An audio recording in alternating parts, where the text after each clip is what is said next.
Magandang araw ng Miyerkules po mga bayang karerista. Magbibigay na po tayo ng tip, giya at impormasyon para sa araw na to, March 11, 2026. Tara!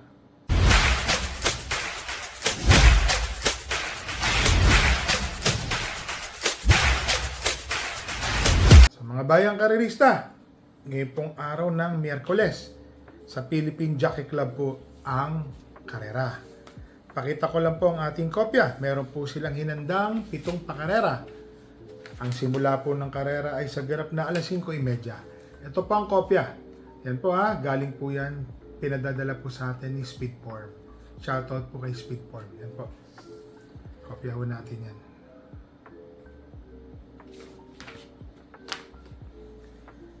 Race number 1, 3-year-old and above maiden race. Mga placers po ito, mga bagong kabayo at natitimbang po. First choice, entry number 7, Diamond Back. Pubs M. Caballejo po. Ito pong si Diamond Back, tumakbo po ito kay Gentle Dance. Siya po ang humabol nung pong maiden, PCS o maiden. Yan po habol siya ng habol. Ang lakas po ng erehan nun Kung pagmamasdan nyo po, hindi nga ganun kaganda yung pinakita na po nung nanalo, pero malalim po ang pista nun ni Gentle Dance. Ito pong si Diamond Back, siya po yung nasa balya, nakatutok ng nakatutok. Sa tingin ko po, malaki po ang panalo ni Diamond Back, first choice. Naglagay po tayong second choice, mayroon po kasi mamaya madisgrasya, matsambahan. Entry number 2, Out of the Blue, John Alvin Guse po ang sasakay. Nung nakaraan po, may napanood po ako. Napang-5 po itong dumating, si Out of the Blue. Dikit na kwarto po ito, mga bayang karerista. From Alvin Guse po siya ang sasakay. Tingin ko mag-i-improve po itong kabayo na to. Malaki po ang panalo. So dito po sa race number 1, first choice, entry number 7, Diamond Back. Second choice, entry number 2, Out of the Blue. Dito na tayo sa race number 2, 3-year-old and above maiden race. Placers po. 1,200 meters. Lahat po ng distansya ngayon is 1,200 meters. First choice, entry number 1, You Can Bet on Me. Another John Alvin Guse mount. Segundo kay Gentle Dance. Para sa akin siya na rin po yung nakita ko. Talaga nagtsatsaga po siya. Kwarto pwesto nasa labas. So, yun po. Napakaina po ng tinakbo niya nun. Mga nanalo po si Gentle Dance, kung di po ako magkamali, mga 2.5 katawan. Kung i-convert natin yung 1.30, mga 1.27 medyo yun. Kung medyo may katigasan ng pista, malalim po yun. So, para sa akin po ito pong si You Can Bet on Me. Malaki po ang panalo, mga bayang karerista. Lalo na Alvin din po ang sasakay. Second choice, entry number 4, Rapido. May bali-balita po. Mainam po yung kabayo na yan. Meron po yung barrier na parang 1.28. Kayang-kaya, maning-mani. Mainam daw po yan. So, sama po natin yan, mga bayang karerista So, dito po sa race number 2, first choice, entry number 1, You Can Bet on Me. Second choice, entry number 4, Rapido. Dito na tayo sa race number 3, rating 42 to 56 split, 1,200 meters, 7 runners. First choice, napakatuling kabayo, entry number 5, Sea-Rise.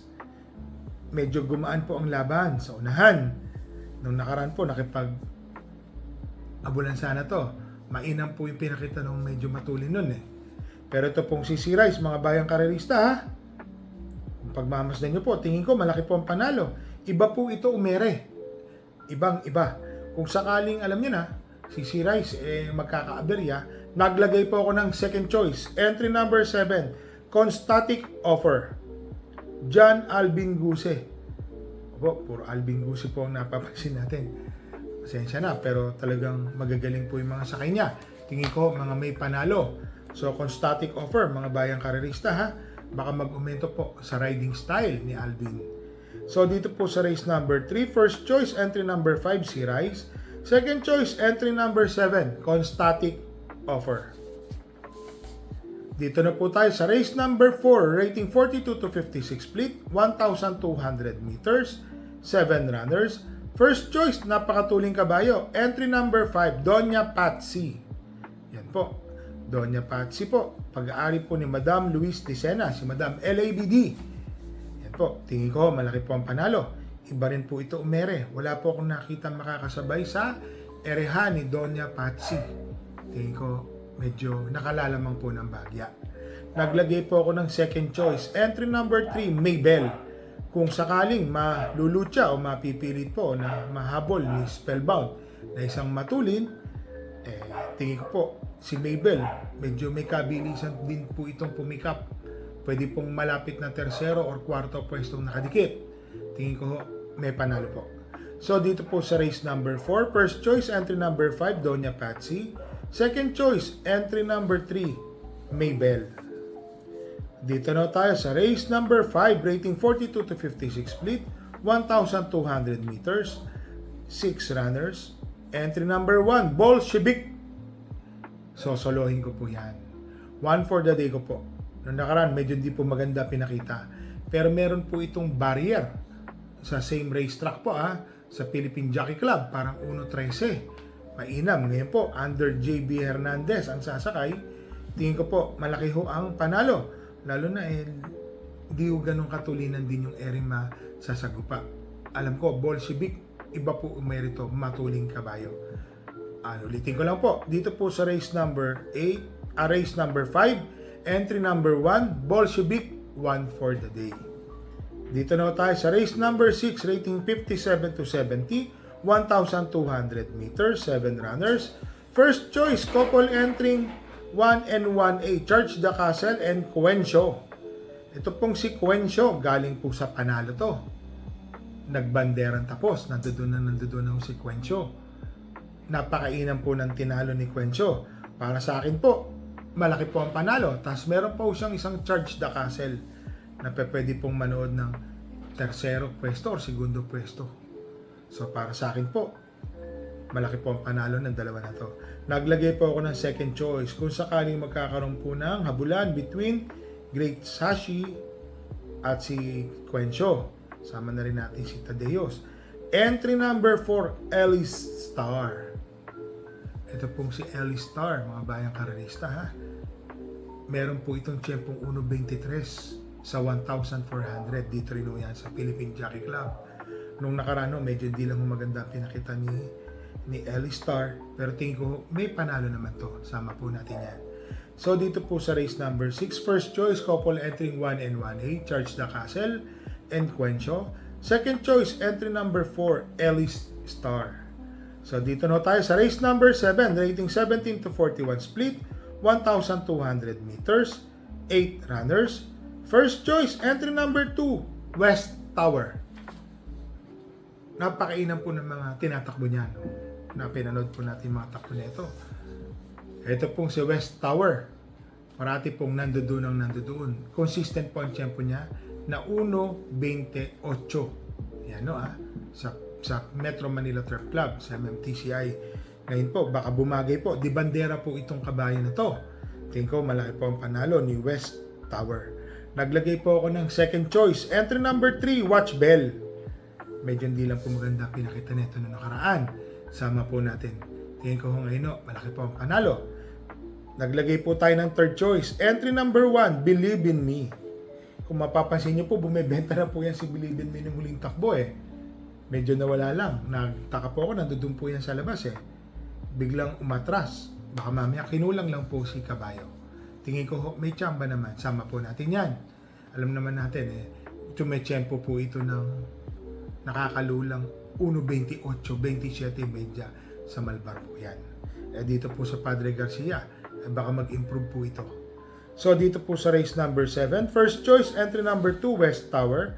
Second choice, entry number 3, Watch Bell. Third choice, entry number 1, Believe in Me.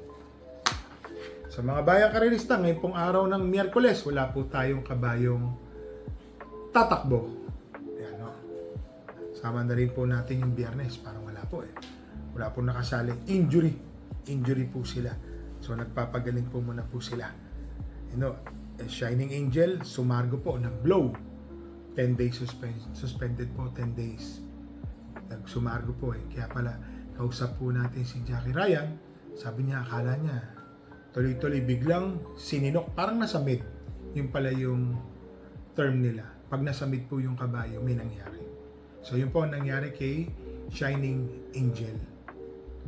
Si Ringabel naman, tumapos ng tersero, medyo wala. Malakas din po yung nakalaban. Sa mga bayang karirista, parati po namin kayong nire-remind. Bet small, win big. Bet big, lose big. Magdala po tayo ng payong. Sobrang init po mga bayang karirista.